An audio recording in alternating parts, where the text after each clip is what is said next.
Rikers Island has been plagued with inmate and officer violence, corruption concerns, and conditions so bad some want to shut it down. But is that really the answer? Last month, we went inside Rikers Island for an exclusive town hall with Fat Joe, inmates in the Department of Correction. We were shown the best, but there was a lot we weren't allowed to see.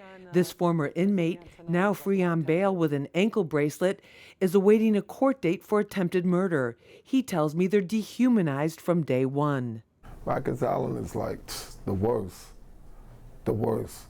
Upstate, they treat you good, man. They give you everything you're entitled to. Rikers Island, you gotta fight for everything. No one denies the do-or-die culture. COBA, the Correction Officers Union, says slashings and stabbings are increasing. It has to stop, says this Rikers Island correction officer.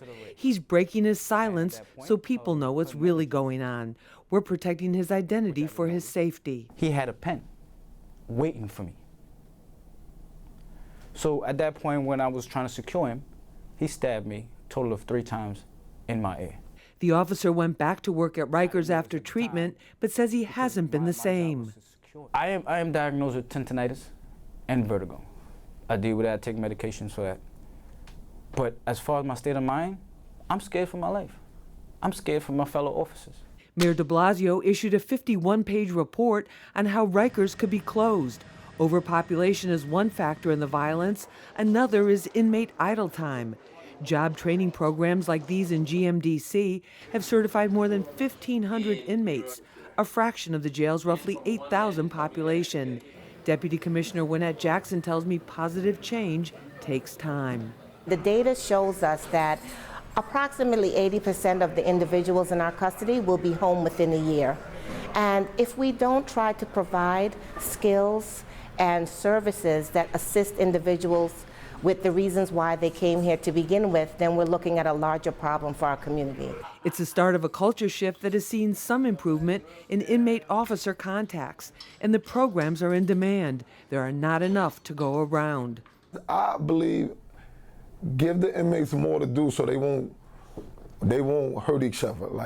And it's like, y'all not giving everybody a chance to do the program. Some argue that there's very little that can be done to improve conditions. Let's find out what our panel has to say. Joining me, Glenn Martin. He's the founder and president of Just Leadership USA. He's also the founder of the Close Rikers movement. He also served 6 years in prison upstate. Glenn, great to have you on Street Good Soldiers. To be back. Thank you so much. Also with us is Ra. He was formerly incarcerated on Rikers Island. He got out just about 5 months ago. He's out on bail on an attempted murder charge. Ra, thank you so much for being with us. We appreciate it. Thank you for having me. Also with us is Elias Hussamuddin. He is the president of COBA. That's the Correction Officers Benevolent Association. He worked as a correction officer on Rikers Island. Thank you all for being with us. We really appreciate it. Ra, I want to start with you because you just came out of there. What was it like for you? It was horrible. Like, bouncing around building to building, being sprayed with MK9, like treated like an animal. It was like, and I also was there during the time they took away the clothes from the inmates and they put us all in tans. And I believe, like,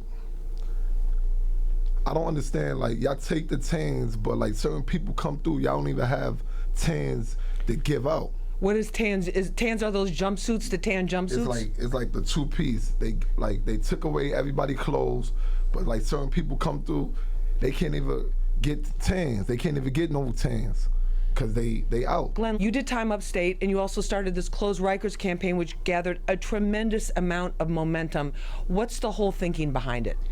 So, I was at Rikers almost 30 years ago as a 16-year-old the first time, and I was in a cell for two days. The second day on my way back to court, got into a fight, got stabbed 4 times, the 4th time here in my neck with a pen. And the hardest part of all of that, I mean, it's gladiator school, so getting stabbed 4 times in a cell might actually be a good thing on Rikers because now you could tell a story about the fact that you fought back.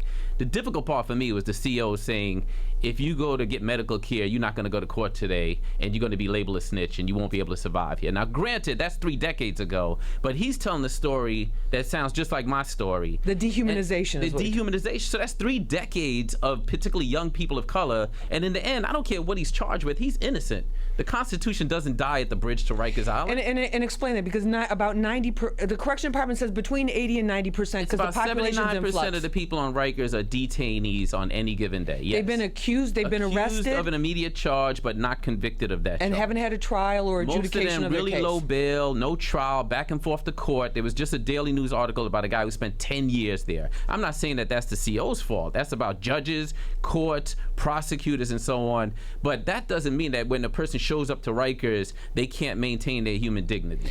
Elias, what about that? Because there's also the issue of the violence against the correction officers, but what about the overall atmosphere? Because if you have people that are in a situation where, it's a bad situation to begin with, and then it's just one thing after another, how do we expect them to react? At the end of the day, Lisa, as far as some of the stories that we hear, some of the stories may be true.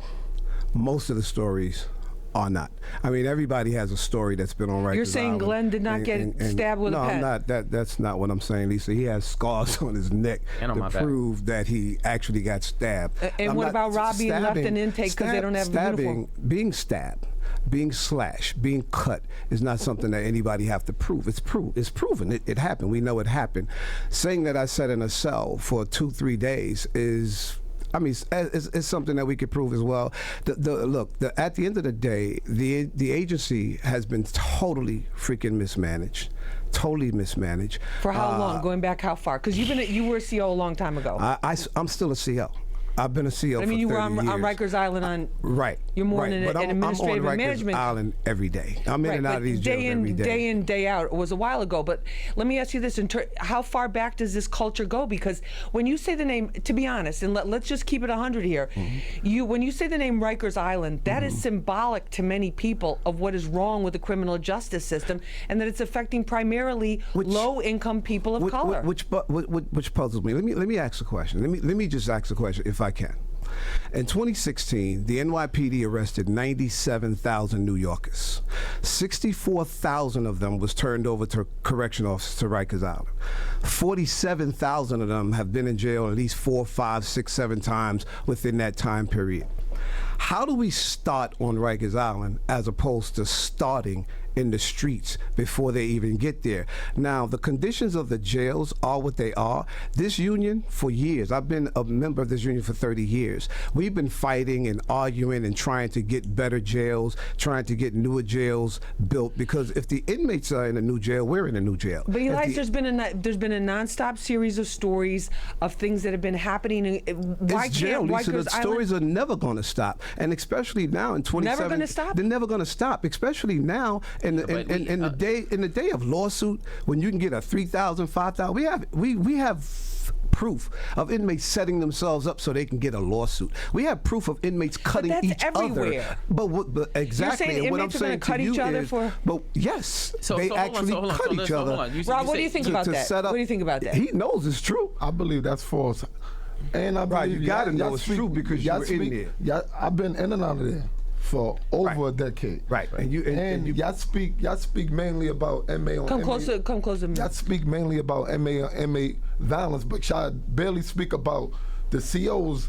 Because we speak about that because the majority of the violence in the New York City jails is inmate on inmate. Well, we have 700 inmates in the last 3 years that's been slashed and stabbed. They wasn't slashed and stabbed by a correction officer. On inmate violence that's not justified. Am I right or wrong, Rob? The 700 inmates, the guys that you see with the 250 stitches, the 150 stitches, you're looking at his teeth. Was that done by a CO? COs are not slashing and stabbing inmates. Inmates are stabbing. Okay, Glenn, hold on one second. COs are creating an environment for that to happen. We're not creating. They're coming. We're not creating the environment. Let him finish. I've been on Rikers. I know what COs do. Like, COs are working in situations that are unsafe for them, and so therefore they deputize. They tell some of the people in the block, like, you guys got this. Like, I'm gonna let you guys run, rampage, whatever you got to do, but when the sergeant come by, you need to chill out and make me look good. Like, let's tell the truth. Like, 67,000 people might have went to Rikers last year, but the majority of New Yorkers will never go there. So if people are listening to this, they need to hear exactly what happens at Rikers. But all right, we're going to talk about exactly what happens in Rikers when we come back. This is Street Soldiers. We're talking about reforming Rikers. Will shutting it down solve the issues? More of that coming up. There's 10,000 people locked up. How many COs are there? There are approximately 10,000 COs, and we're not at work Not at on the any same one shift. time. I get Wait, that. hold up. I Cut get that out. But See, I these get people that. with but this if you- one-on-one, but if it doesn't exist, but- Lisa.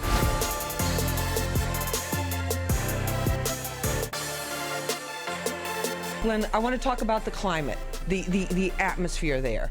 What is the problem? And how does it compare to upstate prisons? Let's start with where Rikers comes from. Rikers was purchased from the Riken family, who was a judge in New York, who used to capture free black men and send them back into slavery in the South. It was 82 acres of land. Now it's 420 acres of land. But that insidious history of that island continues to play out today. I've been in other jails. You know, people rarely get locked up once. And so to be frank, I've been locked up in South Carolina, I've been locked up in Georgia, I've been locked up in Westchester, New York. So I've seen other jails. None of them compare to Rikers.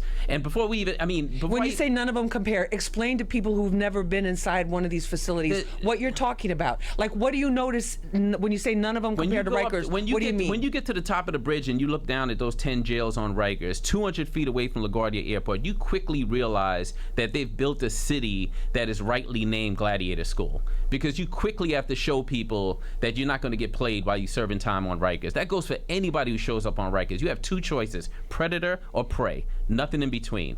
That doesn't compare. I'm not saying there's not violence in other jails, but it's not like Rikers, where as soon as you get there, you have to man up. You got to make it happen no matter who you are. Rod, did that happen to you?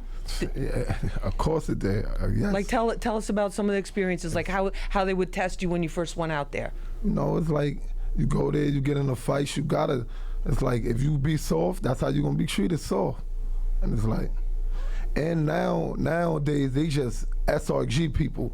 Like, they see you with a group of people, they make you an SRG. So now you got to go to this house with these people, which you're not even gang affiliated, but since you talk to these type of people, that's what you are. What does SRG mean? When they come into the system, if they're determined to be a part of the Bloods, part of the Crips, part of the Nietas, the MS-13, then they're separated according to groups. So they call it SRG, Security Risk Group. So That's he's what put it's into called. another. He's put into with a group of gang members who might not be of the same affiliation. It's unfortunate, Lisa, that sometimes, yes, they end up. Yeah, they pick with groups. But how does that make people more secure? Well, Isn't that more of a high risk thing? It's based on what Rod just said. What did he just say? He said if you speak a certain language, if you act a certain way, then they determine. He said, but even if you just kick it to somebody else, it's already like. But what I'm saying is, but he could have grown up in the same neighborhood with them. basically we're looking and we're saying, okay, who is this guy? Where are we going to house him? This is a classification housing situation. What I don't understand is why has it been so hard? And there have been reforms being put in place over the last 2 years, largely because of a federal lawsuit that forced the city to do that. But there have been reforms system-wide. Most of those things was going on before the federal Lisa, law. What I'm saying I think is, your like, what? listeners need to hear this. I mean, we spend $247,000 per bed per year on Rikers. $247,000. If you add in health care and pension costs, $247,000 fully loaded, and you have one CO for every detainee. No, you have one CO for every 100 inmates. Not on every. No, you have one. You have 10,000 You know inmates. there's 2 correctional 10,000 officers for every officers. 50 to 100 Wait, inmates. hold on. no. Okay, guys, time out. I'm asking you one Exactly. simple question. Yes. We know about, like, teacher to student ratio. They go one teacher for every 30 students or whatever is the norm. How many COs per inmates on Rikers Island? There's one CO for every 50 for about one every 50 for every inmates. 15, you're saying? About every Let me 50 respond to inmates. that. See, this is what Let you me got. ask- This is what you ask- got. No, I'm asking you for. I want Talk to me as a Elias, correctional I want to officer. ask you a number. Talk to me, and I'm saying to you, I'm asking you one every 15. One to every 50. One to every 15. 2 to every 100. He just said. Okay, hold on. He said already that there's 10,000 people locked up. How many COs are there? There are approximately 10,000 COs, and we're not at work Not at on the any same one shift. time. I get Wait, that. hold up. I Cut get that out. But See, I these get people that. with But this if you- one-on-one, but if it doesn't exist, but- Lisa. There is no one-on-one. I No, have you have 10,000 shifts, you members. have shifts. I You have have 4 shifts, shifts. but I if you have compare it middle to shifts. any other jail There's in the never, country- ever, right now. Okay, but same right all right, now, guys. Lisa, it's 12 o'clock. So this is what we call the 7 to 3 shift. Okay. On the 7 to 3 shift, I don't have 10,000 correction officers at work. You I have have four- you maybe have approximately 2,500. maybe about 2,000 correction Okay, officers but at work, still, and I have but 10,000 Elias, inmates. But and still, what's you the compare- population? And the population of Rikers Island, we're being told in the media, is now down to anywhere from like 5,000 to It's a 6,000. little high. It's close to No, 8,000. 8,000? it's right now. As of June, it was approximately 9,700. That's But this is the citywide. deal. That's citywide. That's not Rikers. That's all the citywide. facilities. But we're talking about the city jails. The other jails in the boroughs are small. In terms of the presence of COs, when you were at the times you've been on Rikers, did you see Beyond. correction officers a lot, or were there periods where you're in housing and there's nobody around and stuff goes on and stuff goes down? Speaking about that, I Just done allow a been, lot of stuff go down. I done been in C95. Supposedly we supposed to lock out 8 o'clock. We don't be getting out 10:30 because they claim they on searches. We stuck in the cells now. Now we come out, we got attitudes. We can't now be calling our family late and all this. But I'm gonna tell you why. And he's Okay, hold on. Let him finish. Yeah, Let him finish. I'm- Let him finish. Finish that. And you got officers, when they do come, they come from another. Now they stuck on a double, triples, because you know C95, they do triples. Yes. So y'all send an officer over there, they got an attitude. They don't want to open cells. You leave your cell open, they write you up, $25 ticket.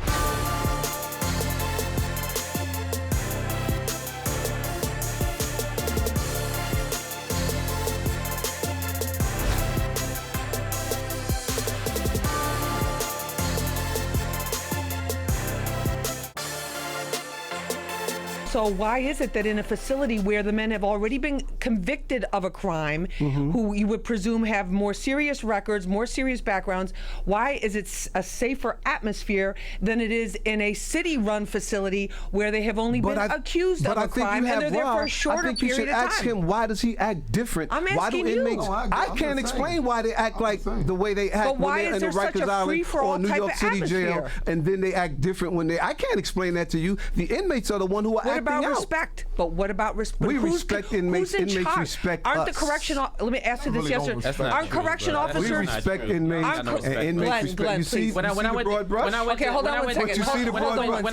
When I went to state prison, this white rural CO said to me, he said, "You see those trees? My grandfather planted those trees when people like you were slaves." He was like, "But you know what? You can live here and respect me, and I'll respect you, or you can leave here in a pine box." But that's a level of respect. You go to Rikers, you don't have time for any of that. Right away, because of internalized oppression or whatever, COs just start getting at you for no reason. You're like, "What did I do to you this morning?" They Here we come go in with the attitude. see. Here we go with the broad brush. It's not a broad Here brush. we I go never with the said broad every brush. CO, but No, that's what it you're doesn't matter saying. if it's one. COs. If That's what you're one CO saying. kicking my butt, I don't care if the other 90 So are if we okay. have one inmate that won't act right, is that a problem, Glenn? But that's what you and how do. do we You address throw- that? you throw- Okay, Well, one let me at a ask time, you one a at a time. question. How do we address an inmate that has a behavior problem? I think you're doing How do we address Okay, it, Glenn? let me answer that. How do we real address quick. it? Okay, real I quick. The same way you address a CO that got a behavior That's problem. right, respectfully. So you just sat there and said there's a difference between inmates and COs, but now they're the same. But y'all don't How does treat this us the work? same. Y'all don't treat us the Lisa, same. Rob, there's nobody no winning nobody here. is saying that people that are in that situation, that it's the best possible scenario and that everybody's good and nobody ever did anything wrong. No one is saying that. It's a bad situation to begin with that you're starting with, but what we're talking about is people's human rights and He said people's it. civil rights. That's Glenn what we're talking said it. about. He And we're also said talking what- about what correctional management. officers We're talking about I said management. should not be And held Elias, you know to at the the bottom, same at the end of the standard day, as an we're talking inmate. about The inmate should not be we're talking about doing your job. for his or her Okay, behavior. okay, well, You let's can't not- have real it quick. both ways. Okay, Correction officers, Glenn, real quick. Correction officers have a different level of power than a person charged with a crime locked up on Rikers. If we can't come to that Who's basic running it, the inmates or the officers? Good That's the behavior question. and Exactly. respect goes both ways. And you Agreed. And I cannot think sit everybody would here agree with that, and and we're out say- of time. agree So with let's. that. Do you agree with that, Ra? Respect No, we runs don't. both. That's why we have a problem. Respect. No, what you said? You agree Wait, that there- everybody deserves to be respected? Wait. That's an easy one, Rob. Listen, but what I'm saying, yeah, they do. They Good. do. Okay, good. We all agree on that one point.